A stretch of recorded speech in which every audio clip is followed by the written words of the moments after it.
Welcome back to Financial Works, your go-to source for climbing the levels of financial success. Today, we're exploring Level 4, the power of consistent saving. What is consistent saving? It's the habit of putting away a portion of your income on a regular basis, regardless of how much you earn or spend. It's not about saving a lot of money at once, but rather saving a little bit every month, week, or even day. Consistent saving helps you create a cushion for unexpected expenses, achieve your financial goals, and grow your money over time. Why is consistent saving important?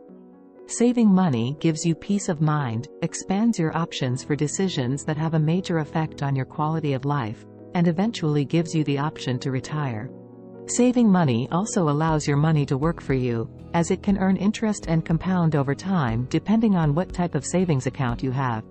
The power of consistent saving and compound interest is undeniable. Saving regularly is the cornerstone of financial success because it helps you achieve three things: security, freedom, and growth. Security, knowing you have enough money to cover your basic needs and unexpected expenses. Freedom, to have enough money to pursue your passions and dreams. Growth in yourself and your future. Saving regularly helps you build these three pillars of financial success by creating a buffer between your income and expenses, allowing you to spend less than you earn, and increasing your net worth over time. Saving regularly also helps your money grow exponentially through the magic of compound interest. Compound interest is the interest you earn on your initial savings plus the interest you earn on your interest. Compound interest is one of the most powerful forces in finance, and it can turn small amounts of money into large sums over time. To illustrate the power of compound interest, let's look at an example. Suppose you start saving $100 every month at age 25, and you invest it in a fund that earns 8% annual interest. By age 65, you'll have saved $48,000, but your account balance will be $349,039, of which $301,039 is from interest. That's more than 7 times your initial savings. This shows how starting early and saving consistently can make a huge difference in your financial future. Whether it's for a down payment on a house, an emergency fund, or retirement, having clear goals provides direction and motivation. What are SMART goals? SMART is an acronym that stands for specific, measurable, achievable, relevant, and time-bound. These are the 5 criteria that make a goal effective and realistic. SMART goals help you clarify your intentions, focus your efforts, and track your progress. They also help you avoid vague or unrealistic goals that can lead to frustration and disappointment. How do you set SMART saving goals? The first step is to identify your saving purpose. What do you want to save for? How much do you need to save? Why is it important to you? These questions will help you define the specific outcome you want to achieve. For example, you might want to save $10,000 for a down payment on a house in 2 years. The next step is to make your goal measurable. How will you know if you are on track to reach your goal? How will you measure your success? You need to have a way to quantify your progress and evaluate your results. For example, you might decide to save $416 every month, which is $10,000 divided by 24 months. The third step is to make sure your goal is achievable. Is your goal realistic and attainable? Do you have the resources and abilities to accomplish it? You want to challenge yourself, but not set yourself up for failure. For example, if you only earn $2,000 per month, saving $416 might be too ambitious. You might need to adjust your goal or find ways to increase your income. The fourth step is to make your goal relevant. Is your goal aligned with your values and vision? Does it fit into your overall financial plan? You want to make sure your goal is meaningful and worthwhile to you. For example, if you value travel and adventure, saving for a house might not be your priority. You might prefer to save for a trip around the world. The final step is to make your goal time-bound. When do you want to achieve your goal? How long will it take you to reach it? You need to have a deadline or a time frame to create a sense of urgency and accountability. For example, you might set a date for when you want to buy your house, such as June 1, 2025.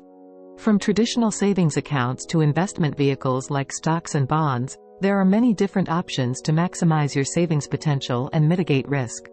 Diversifying your savings means allocating your money across different types of savings accounts and investments that have varying levels of risk and return. The main benefit of diversifying your savings is that it reduces your exposure to any single asset or market that might perform poorly or lose value. By spreading your money across different categories, you can balance your risk and reward, and increase your chances of achieving your saving goals. How do you diversify your savings? There is no one-size-fits-all formula, as it depends on your personal preferences, risk tolerance, time horizon, and financial objectives. Low-risk savings include cash equivalents, such as money market accounts, certificates of deposit, and Treasury inflation-protected securities, TIPS. Medium-risk savings include bonds, which are loans to corporations or governments that pay interest and principal at maturity. High-risk savings include stocks, which are shares of ownership in a company that may pay dividends and appreciate in value. To diversify your savings effectively, you need to consider your risk profile, which is a measure of how comfortable you are with taking risks and how much you can afford to lose. Your risk profile can be influenced by factors such as your age, income, expenses, debts, and goals. Generally, younger savers can afford to take more risks, as they have more time to recover from losses and benefit from compound interest. Older savers may prefer to take less risks, as they have less time to grow their money and may need to access it sooner. You can use online tools to assess your risk profile and get recommendations on how to diversify your savings accordingly. Have you discovered the power of automation and how setting up automatic transfers can help you consistently save without even thinking about it? This is a game changer for busy individuals looking to build wealth systematically. This way, you don't have to remember to save or rely on your willpower to resist spending. Automating your savings also helps you pay yourself first, which means prioritizing your savings over your expenses. Here are some of the most common methods you can use to automate saving money. Direct deposit. You can ask your employer to split your paycheck into two parts. One that goes to your checking account, and one that goes to your savings account. Recurring transfers. You can set up a recurring transfer from your checking account to your savings account using your bank's online or mobile app. Roundup apps. You can use apps that round up your purchases to the nearest dollar and transfer the difference to your savings or investment account. For example, if you spend $3.75 on a coffee, the app will round it up to $4 and save 25 cents for you. By automating your savings, you can make saving money a habit that requires minimal effort and attention. You can also customize your automation system to fit your preferences, income, and goals. Congratulations on completing Level 4 of Financial Werks, where you learned how to become a consistent saver and build a foundation of wealth. Remember, each level of Financial Werks is a step closer to financial mastery. Join us in the next video as we explore Level 5. Don't forget to subscribe to our channel, like this video, and leave a comment below. Thank you for watching, and see you in the next level.